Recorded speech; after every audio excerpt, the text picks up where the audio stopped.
Now, 2026 is going to be a very good year for racing games. I mean, we have things like GTA 6, which I know isn't really a racing game, but you have to say it because let's all be honest, a lot of us driving fans are going to be picking up GTA 6 anyways. But that said, there are still some pretty interesting racing games coming out this year, such as Screamer, Endurance Motorsport Series, and many more. But I think the biggest one that everyone is kind of looking forward to is Forza Horizon 6. And we all know that that is supposed to be launching this year, and there are some leaks or rumors about it launching in the first half of 2026. But I think I'm going to guess even closer and say that this game is going to launch no later than May, but I think it's actually going to launch in March, which would put it in the same release period as not only as TDUSC's Season 6, but the Crew Motorfest Season 9, which is equally a pretty big update. And if that happens, it means for the first time, all three racers that are basically competing against each other, whether you like it or not, are going to have updates for their game arriving within the same month, which might make March one of the biggest racing game months this year. So without further ado, let's talk about Forza Horizon 6, the Crew Motorfest Season 9, and TDUSC's Season 6 in more detail. First, of course, though, Forza Horizon 6. Now, we all know what happened. Forza Horizon 6 got revealed last year, and with that, we found out the location of the map, that being Japan, which honestly, to be fair, there have been a lot of JDM and Japan-based map games as of recent, so it does seem a little bit repetitive, but it's Forza Horizon, and let's be honest, they're probably going to do a very good job with Japan. And although I was very critical of Forza Horizon's last map being Mexico, and even booting up the game again to get some background footage, honestly, Mexico might be one of the worst maps Forza Horizon has ever had, especially when you compare it to England, which I used to think was pretty good, to be fair. Wasn't the best, but it was still pretty good. And then you had Forza Horizon 3 in Australia, which I think is akin to Mexico, to be honest with you. But Forza Horizon 2 and Forza Horizon 1's map were pretty damn good. I mean, Forza Horizon 1 wasn't even as open world as Forza Horizon 2 was, for example. But I do think that Playground Games can create a very good Japan map. I only say that because with Japan, you do have a lot of variety in terms of terrain, and compared to Mexico and all the other maps they had from before, except for the exception being Forza Horizon 2, there wasn't really much you could do with Mexico other than copy its current geography. So Japan being a lot more vast in terms of its differences across with the city to the lake to the mountain areas, I think it's going to give us a very good objective here. But enough about the map. When can this game release, and why do I think it's going to be March or at the latest May? Well, let's take a look at this. One of the first things is that there was a known leaker or a rumor person who has been very accurate as of late. They did mention that Forza Horizon 6 is going to be coming in the first half of 2026, which can bring us from anywhere from January to June. With that said though, the marketing campaign for Forza Horizon 6 is definitely a lot different compared to its predecessors. I mean, when you take a look at when the actual game was announced to its actual release date, normally you were looking at a June announcement or summer announcement, maybe at the Xbox showcase in the summer, or at the previously known as E3. We all kind of miss E3 though. But after it was announced, you had to wait basically 4 or 5 months as it was released later on in say October or November later that year. Now this is a bit different because Forza Horizon 6 was announced late last year and we don't have a release date yet. It was only a teaser trailer, which is very interesting to say the least. So when can we be getting new information?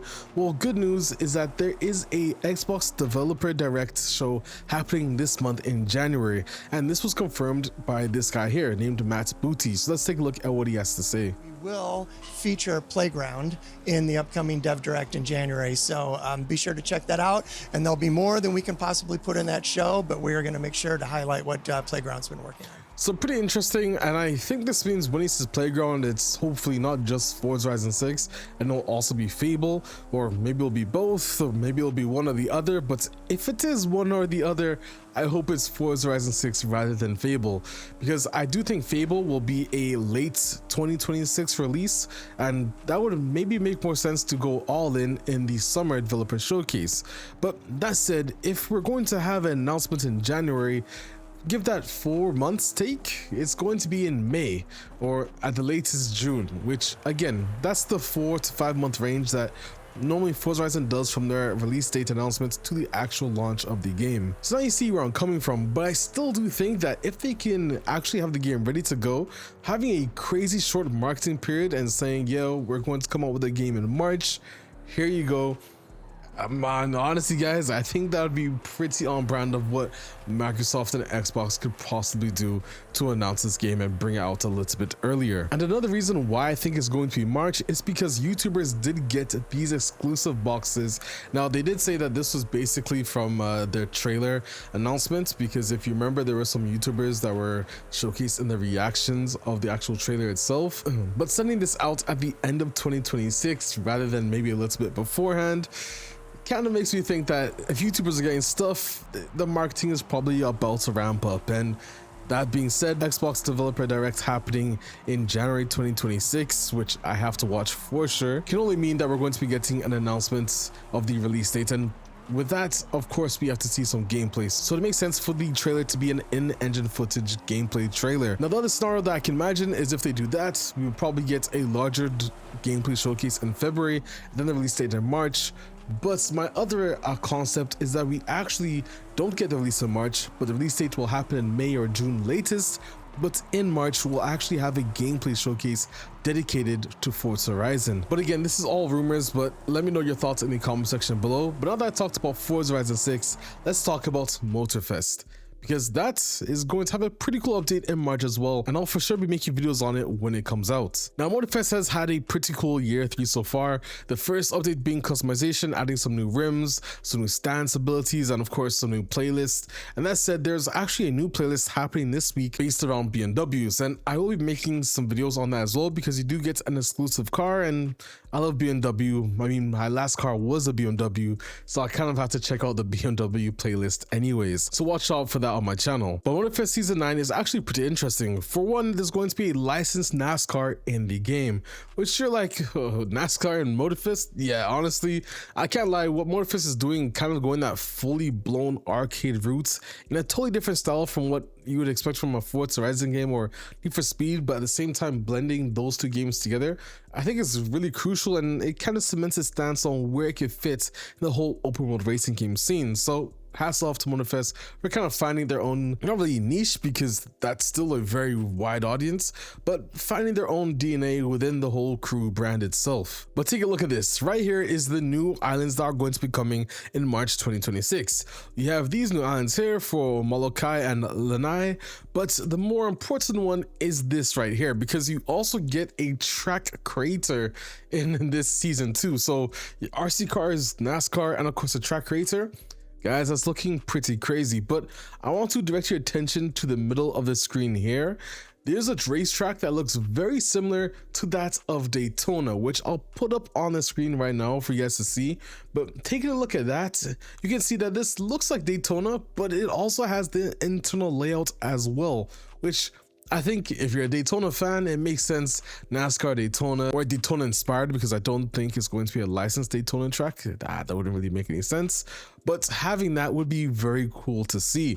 Now, there's two ways to get to this island, by the way. There's this little route here, which seems to be a tunnel going underneath, and then you have a bridge here connected via this, well, obviously Maui, but it looks like through routes of bridges, but the tunnel looks pretty cool as well. No idea what these islands will really be about, but I think it's going to be for the actual track creator that players will have access to. And of course, you have this little roots park, which again is basically what I would say, to put it plain and simple, Forza Horizon 5's Hot Wheel DLC track. It quite literally looks just like that in the videos I've seen so far, so expect that and you'll be presently happy if that's something you enjoy. But honestly, a pretty cool season for all of you Motorfest fans who enjoyed the game. And there's one more thing I have to show you that's actually inside the game of Motorfest. It's on a billboard. It's another teaser of the actual NASCAR track itself. So let's take a look. Now, to see this billboard, I'm pretty sure there's actually quite a few around the game, but literally zoom in here, because this is where I think the tunnel will actually start, and there's a little billboard just here, and you guys can see it. Bro, this map, honestly, I don't even need to drive to this, but you guys can see that is literally the Motorfest map for NASCAR. Car wise, I can assume that we see the next generation What is it? Toyota Camry, the Chevrolet Camaro, and the Mustang currently, I think, is the 3 constructors in NASCAR this year. I could be wrong though, guys. This is just off the top of my head from what I remember. And I don't know if you'll also include NASCAR the truck series, but hey, at least from what we can see here, it's literally just going to be the vehicles itself. Now, the actual logos, I can't really tell what they say. F1 R3, obviously there's no Formula 1 sponsorship, but you guys can see we have the whole Daytona style track. The pit lane is there, and I'm really excited to see what this is when it finally comes out. There's another side, but honestly, it's the exact same billboard, but March is not that far away, guys. The only other sad thing is that you can't actually see the other islands currently from this build. Come on, Motorfest. What are you doing, man? Give us the dev build already. That's everything coming to Motorfest in March. Let's take a look for, of course, Test Drive Unlimited Solo Crown. You guys already know there's going to be some very interesting stuff coming in Season 6, so let's talk about that too. Now, TDSC Season 6 is going to be pretty cool. Of course, you have the new detective missions in TDSC, which, although you may think it's similar to TD2's detective missions, it really isn't, because it has a lot, and I mean a lot more depth to it compared to what TD2 offered. And hopefully you guys will see some, and I'm sure you guys will see some more information and maybe even gameplay of this later on before the season actually launches in March. But apart from that, there are going to be some new vehicles, such as the Lamborghini Tamario, which was confirmed to be in the Solar Pass for Season 6. You also have the return of Pagani, which finally Pagani returns into the TDU franchise for TDUSC. Then you have the SLS AMG Black Series coming into the online store, and there's a lot more cars that have yet to be revealed. Now with that, you guys can also expect some quality of life improvements, new construction sites, of course, which I'm very interested to see what we have, and many more bug fixes to the game, which of course is very well needed to help TDUSC make a comeback this year. Because let's be honest, if there's any year for TDUSC to make a very big comeback, it's for sure 2026, with the release of the ORC to help fix the actual ability to matchmake with other players, housing, real estate, which is a big TDU DNA feature, and of course networking improvements such as cross-region and much more. And oh, how can I forget 8-player group too, which finally in my streams I'm really excited to be able to do some 8-player groups, invite you guys to the house, or even do races in the ORC, and much more. Apart from that though, there isn't really much to be seen of Season 6 in TDUSC yet, considering that the season is going to be launching in March. And of course, we're almost about halfway through January, believe it or not. I know this is the 5th, but let's be honest, 2025 went by pretty quickly, so I'm only certain 2026 will go by just as quickly, or maybe it's just me, but time since COVID has been going pretty damn quickly. Let me know your thoughts on the whole March idea. Do you think that it's something that we can actually get all 3 in 1 month? Forza 6, Motorfest update, TDUSC's updates? Let me know in the comment section below. But other than that, I'm Alex7, and I'll see you guys in another video. I'm out, guys. Peace.